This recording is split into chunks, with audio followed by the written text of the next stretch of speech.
Hey everyone, welcome and welcome back to my channel. So here is my another video lecture on management. तो आज का हमारा management का जो topic है दैट इज़ प्लानिंग यूनिट 2। हम देखेंगे कि व्हाट इज़ प्लानिंग, ये ज़रूरी क्यों है, क्या नेचर है प्लानिंग के, क्या ऑब्जेक्टिव्स हैं, क्या टाइप्स हैं। तो लेट्स स्टार्ट द टॉपिक। तो हम सबसे पहले देखेंगे मीनिंग की प्लानिंग है क्या बेसिकली। सो प्लानिंग ये है कि आप एडवांस में डिसाइड करो कि आपको क्या करना है, कैसे करना है, कब करना है और वो कौन करेगा। ठीक है, तो प्लानिंग में क्या होता है कि आप फ्यूचर को एंटिसिपेट करते हो, यानी कि आप फ्यूचर के बारे में डिसाइड करते हो, कॉन्शियसली आप उस चीज़ को डिसाइड कर रहे हो। ठीक है, कॉन्शियसली आप अपने एक्शंस प्लान करते हो। ठीक है, हैमन के अकॉर्डिंग प्लानिंग क्या है, प्लानिंग एक ऐसा फंक्शन है जिसमें आप एडवांस में डिसाइड कर रहे हो कि आपको क्या करना है। ठीक है, नाउ डेफिनेशन क्या होती है कि प्लानिंग एक ऐसा प्रोसेस है, ठीक है, जिसमें आप सोच रहे हो वो एक्टिविटीज़ जो आपको करनी है ताकि जो आपने गोल बनाया है आप उसे अचीव कर पाओ। ठीक है, दूसरा कि प्लानिंग जो है वो फंडामेंटल मैनेजमेंट है, मतलब मैनेजमेंट फंक्शन है, फंडामेंटल है, बेसिक है। ठीक है, इसमें क्या है कि आप जो आगे करने वाले हो उसको आप पहले सोचोगे। ठीक है, थर्ड ये एक इंटेलेक्चुअल प्रोसेस है। ठीक है, ये आपका क्या है, ऑर्गेनाइजेशन का बेसिक है। ठीक है, तो इसमें आप क्या करोगे, ऑर्गेनाइजेशन के ऑब्जेक्टिव्स प्रिपेयर करोगे। ठीक है, उसके बाद जो भी आपका कोर्स ऑफ एक्शन होगा, यानी कि आप टाइम टू टाइम जो भी एक्शन करोगे उसका डेवलपमेंट करोगे। ठीक है, तो इससे क्या होगा कि जो भी आपने अपने स्पेसिफिक गोल बनाया है आपको उसे अचीव करने में हेल्प मिलेगी। ठीक है, नेचर क्या होता है कि प्लानिंग गोल ओरिएंटेड होती है। मीन्स जो आपका गोल है आप उसी बेसिस पे प्लानिंग करते हो, आप कोई एक्सेसिव इधर उधर की बातों की प्लानिंग नहीं कर रहे हो।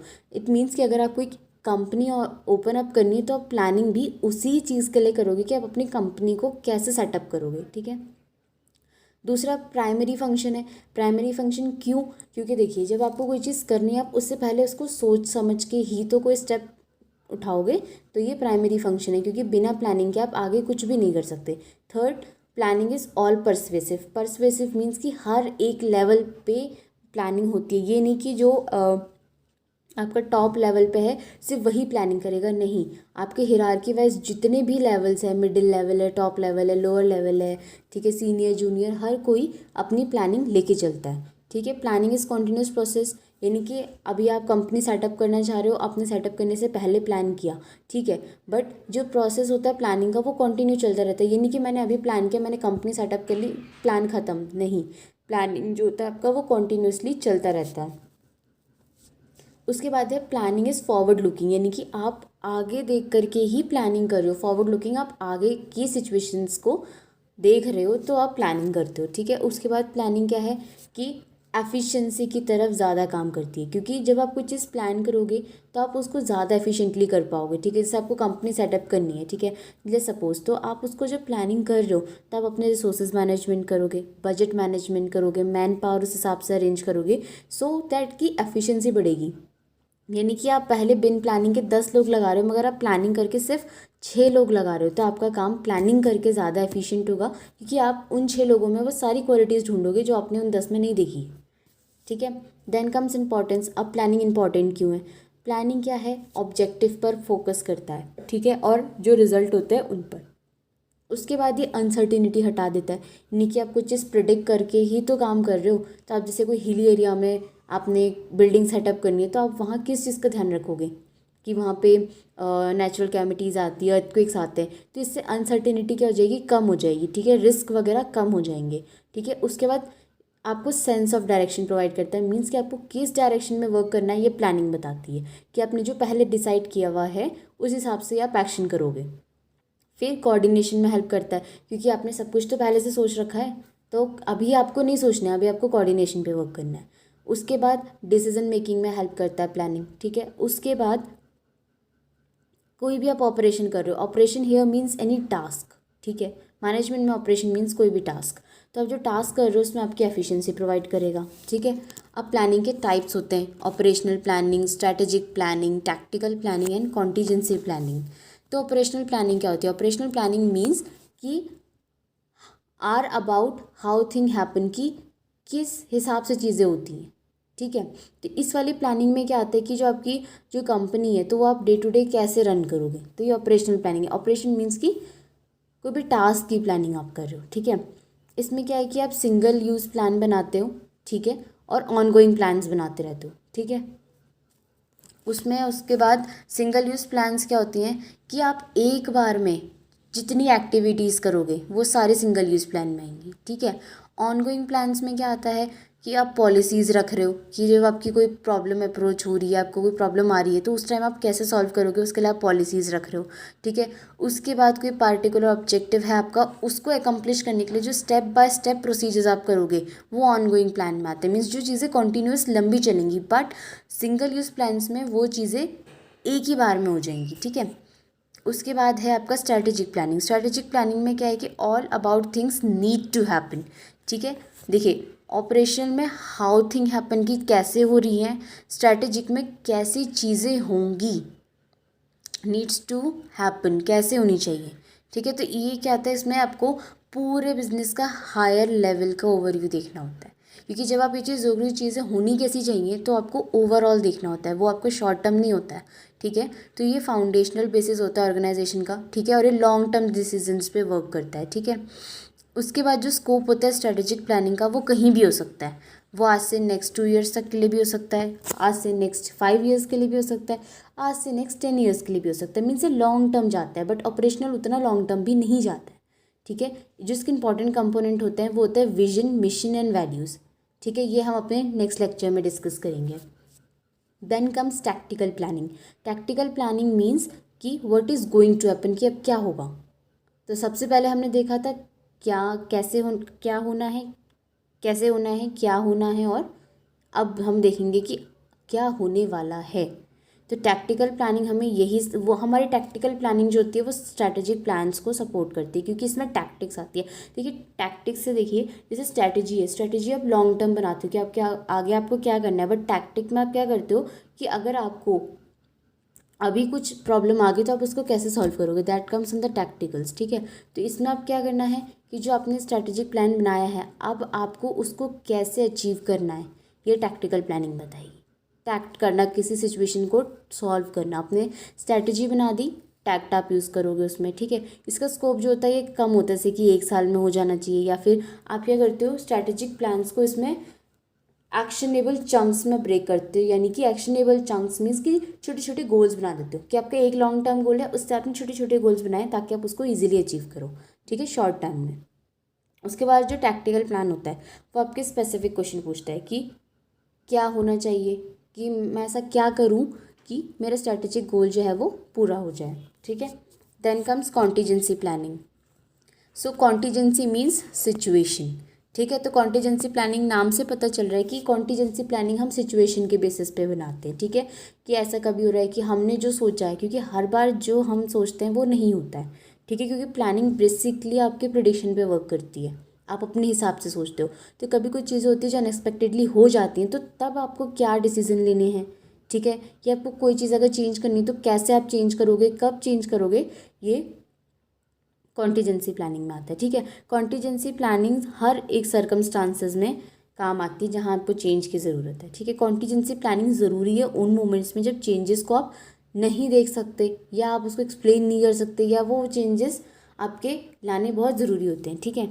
उसके बाद एज अ बिज़नेस, ठीक है, देखिए क्योंकि एज अ बिज़नेस आप देखें तो दुनिया में बहुत सारी कॉम्प्लिकेटेड प्लानिंग आती है, ठीक है। तो हमारा ये ज़रूरी होता है कि कभी हम जो प्लान करके चल रहे हैं, अगर हमें कोई कॉम्प्लिकेशन बाय चांस आती है तो वहाँ से भी हमें डील करने के लिए एक प्लानिंग होनी चाहिए, ठीक है। अब आता है आपका प्रोसेस ऑफ प्लानिंग।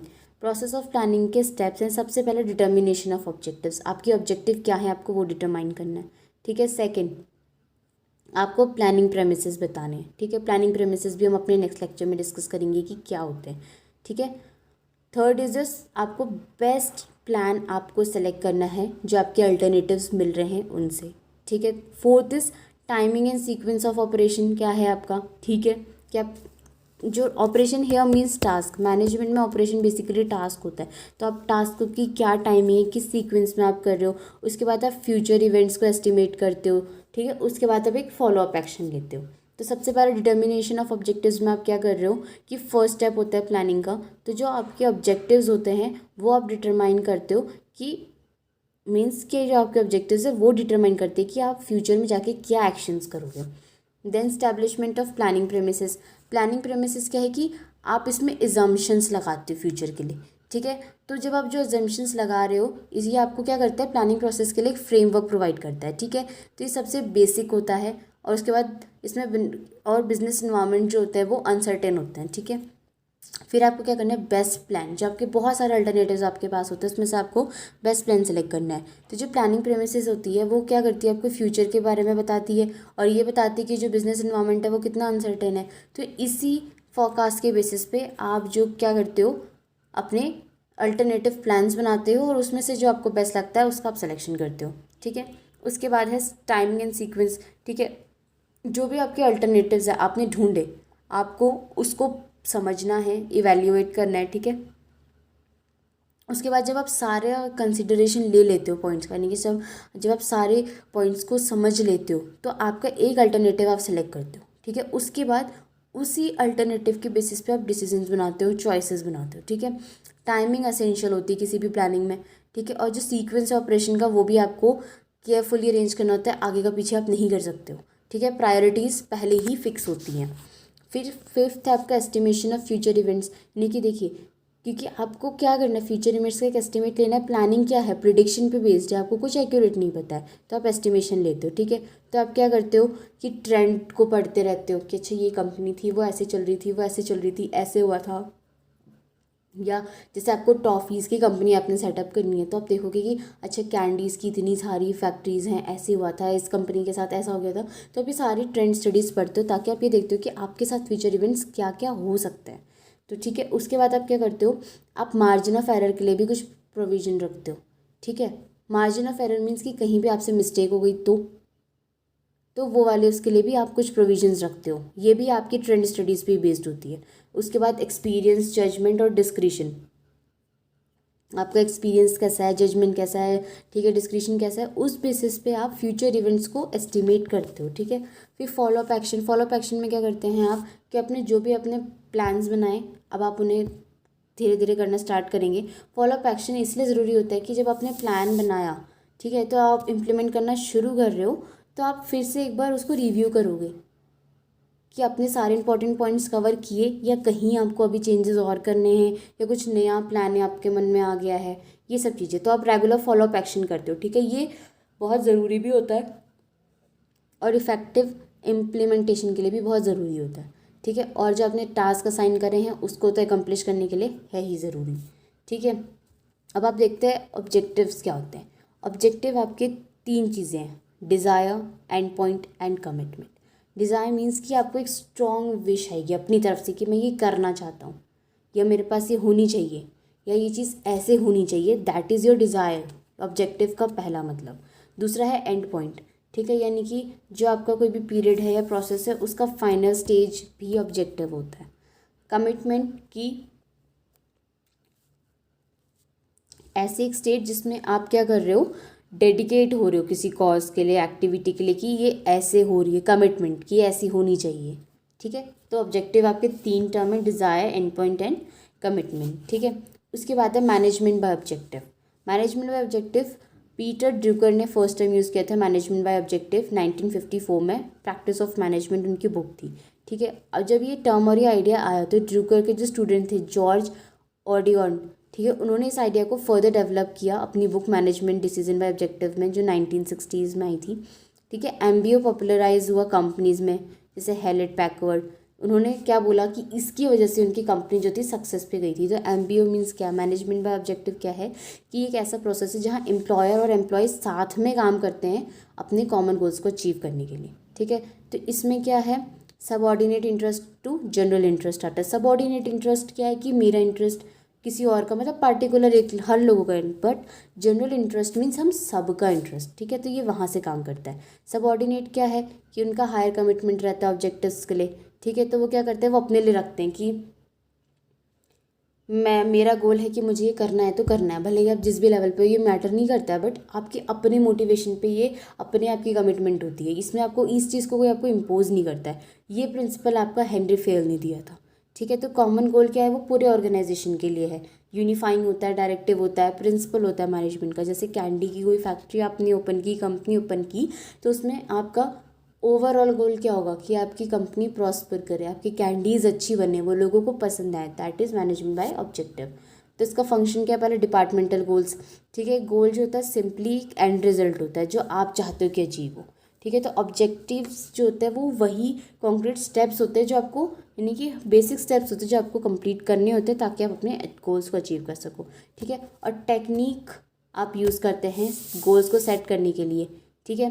गोल्स कैसे, स्मार्ट गोल्स, ठीक है, जो स्पेसिफिक होते हैं, आप उनको मेजर कर सकते हो, आप उसको अचीव कर सकते हो, रेलेवेंट होता है मतलब उसका कोई मीनिंग होता है, और टाइम बाउंड होते हैं। प्रोजेक्ट गोल्स क्या होता है, प्रोजेक्ट गोल मीन्स कि आपको एक डिज़ायर्ड आउटकम अचीव करना है एक स्पेसिफिक एंड डेट पे, ठीक है। उसमें आपको अपनी कुछ रिसोर्सेज लगा के आपको उसको एक एंड टाइम पे, जैसे हमें प्रोजेक्ट मिलता है नॉर्मल, जैसे कि दिया जाता है असाइनमेंट आपको आज बनाना है 20th को, मतलब किसी भी डेट को सबमिट करना है, तो सेम इज़ प्रोजेक्ट गोल कि आपके अपने रिसोर्सेज लग के वो एक एंड डेट पे कंप्लीट होने हैं। इंडिविजुअल गोल क्या है कि ये इंडिविजुअल्स के अपने तरफ से होता है कि वो कुछ अचीव करना चाह रहे हैं, ठीक है, ताकि उनकी सिचुएशन या फिर उनके बेटरमेंट के लिए वो रिजल्ट करें, ठीक है। तो ये एक सिस्टमैटिक प्रोसेस से होता है जिसमें थॉट, डिटर्मिनेशन एंड एग्जीक्यूशन आता है। पहले आप सोचोगे, फिर आप उसको डिटरमाइन करोगे, उसके बाद आप उसको एग्जीक्यूट कर दोगे। बेनिफिट क्या है कि बेटर मैनेजिंग कैसे, कि बेटर मैनेजिंग में आपको क्या है कि गोल सेट है। जब आपके गोल सेट है तो आप हर एक एक्टिविटी और हर एक इंडिविजुअल क्या करेगा, उस हिसाब से काम करेगा कि वो अचीव हो, तो अपने आप बेटर मैनेजिंग हो जाएगी। क्लैरिफाइंग ऑर्गेनाइजेशन में क्या है कि एमबीओ क्या हेल्प करता है कि जो ऑर्गेनाइजेशनल रोल्स है और स्ट्रक्चर है वो क्लैरिफाई होते हैं, कि आपको जो भी टास्क मिला है उसके हिसाब से आपको रिक्वायरमेंट दी जाएंगी, रिक्वायरमेंट के हिसाब से आपको रिस्पॉन्सिबिलिटी अथॉरिटी दी जाएंगी, ठीक है। कोई भी आपके ऑब्जेक्टिव जिसमें फिक्स नहीं होते हैं, ठीक है। उसके बाद एनकरेजिंग पर्सनल कमिटमेंट, इसमें क्या होता है कि आप जो पर्सन होगा मतलब वो बेसिकली कमिट हो जाएगा कि मुझे ये काम करना है तो करना है, बेसिक अपना कमिटमेंट। डेवलपिंग कंट्रोल, एमबीओ का मैकेनिज्म क्या होता है कि वो आपके इफेक्टिव कंट्रोल्स को डेवलप करने में हेल्प करता है, ठीक है। तो जो सेटिंग कंट्रोल है उसका डेवलप होना ज़रूरी है, क्यों, क्योंकि जब आपके स्टैंडर्ड्स सेट होंगे तो उसी हिसाब से आप अपना वर्क करोगे, या उसी हिसाब से अगर आपको कोई डेविएशन करनी होगी तो आप वो करोगे। वीकनेस क्या होती है, failure to teach MBO philosophy, ठीक है। जो सक्सेस होती है वो, देखिए फिलॉसफी क्या है, कुछ बिलीव्स जो आप समझ रहे हो जो दूसरा समझ रहा है। तो जब एमबीओ की सक्सेस तभी डिपेंड करती है कि जब मैनेजर्स एमबीओ को ढंग से समझें तो वो आगे अप्लाई कर सकते हैं। उसके बाद क्या है कि अगर आप अपने गोल सेटर्स को गाइडलाइन नहीं दे पा रहे हो, ठीक है, अगर हमारे जो गोल सेटर्स हैं उनको प्रॉपर गाइडलाइन नहीं दी जा रही है ऑब्जेक्टिव सेलेक्ट करने के लिए, तो वो कुछ भी सेलेक्ट कर देंगे तो वो ऑब्जेक्टिव मे भी रेलेवेंट ना हो, ठीक है। उसके बाद difficulty in setting goals, main emphasis क्या होता है एमबीओ टेक्निक का कि आपको ऑब्जेक्टिव सेट करने हैं, ठीक है। तो अगर जब आपके ऑब्जेक्टिव सेट करना कोई इजी बात नहीं होती है, तो इसमें बहुत इन्फॉर्मेशन चाहिए कि आप कोई कंक्लूजन पे आ रहे हो, तो अगर वहाँ पे डिफेक्ट आता है या वहाँ पे कोई अल्ट्रेशन आ जाती है, आप गलत ले लेते हो, तो आपके गोल्स सेट करने में भी आपको प्रॉब्लम होगी। फिर क्या है, डेंजर ऑफ इनफ्लेक्सिबिलिटी, यानी कि देखिए टेंडेंसी होती है ये चीज़ की कि जो ऑब्जेक्टिव है वो स्ट्रिक्ट होने चाहिए, ठीक है, कि जो मैंने बोला मीन्स जो मैंने ऑब्जेक्टिव बनाया मुझे वही अचीव करना है। बट ये भी चीज़ आती है उसमें कि हमें वहाँ मोडिफिकेशन भी करनी होती है जहाँ हमें ज़रूरत होती है, बट यूजुअली इस चीज़ को हम ऑब्जेक्टिव में रखते नहीं हैं, तो ये उसकी वीकनेस है, ठीक है। स्ट्रैटेजी क्या है, स्ट्रैटेजी आपका एक जनरल वर्ड से आया है, ग्रीक वर्ड से आया है, स्ट्रैटेजियोस मीन्स जनरल, ठीक है। स्ट्रैटेजी एक यूनिफाइड कॉम्प्रिहेंसिव और इंटीग्रेटेड प्लान होता है, ठीक है, एक कॉम्प्रिहेंसिव, इनोवेटिव और इंटीग्रेटेड प्लान होता है, ठीक है, जो भी आपके स्ट्रैटेजिक एडवांटेजेस हैं उसके बेसिस पे, ताकि जो भी आपके इन्वायरमेंटल आपको चैलेंजेस मिल रहे हैं आप उसको सॉल्व आउट कर सको, ठीक है। तो ये आपका डिज़ाइन ही इसलिए होता है कि जो आपके एंटरप्राइजेज ने ऑब्जेक्टिव बनाए हैं वो बेसिक ऑब्जेक्टिव्स आप इजीली डिटरमाइन कर सको। एलिमेंट्स क्या है कि कौन से बिजनेस में होना है, ठीक है, कौन सी मार्केट को आपको सर्व करना है, ठीक है, आपको कौन सी नीड्स पूरी करनी है, क्या प्रोडक्ट ऑफर करना है और इन फैसिलिटीज़ को कहाँ लोकेट करना है।